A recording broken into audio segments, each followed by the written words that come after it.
Гыйлметдиновларның шәхси хуҗалыгына килеп керүгә тырыш уңган хуҗалар яшәгәнлеге күренә. Көнкүреш яшәешләре мул җитеш.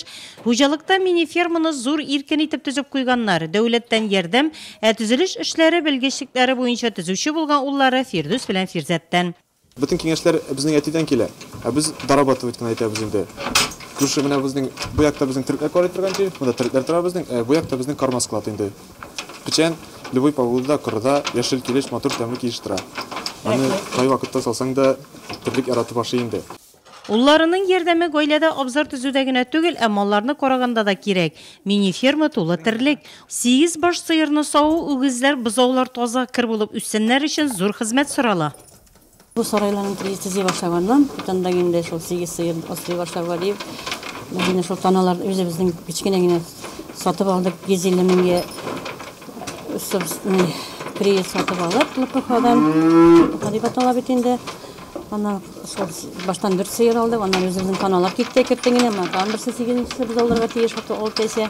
Шул үзебез тырышлыгы белән инде, шул хөкүмәт тырышлыгы белән аларга рәхмәт. Сайтагы безне ярдәм итеп булышып торсыннар. Ул хезмәте бик анхалы күп түгел, күбесен техника белән эшләйбез без. Печән күләве, печәнне китерү, аларны салуын гына кул белән, үз хезмәте белән салабыз инде. Ә калган башына техника эшли.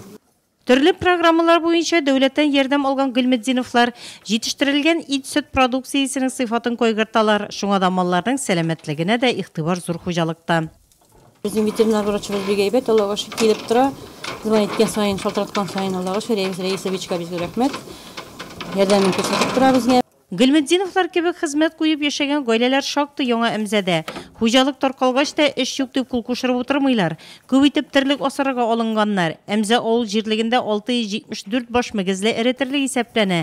Бу инде халыкның уңганлыгы, тырышлыгы турында сөйли. Дәүләт ярдәмен туеп өлгергән халык алга таба да малларның баш санын арттыру нияте белән яши.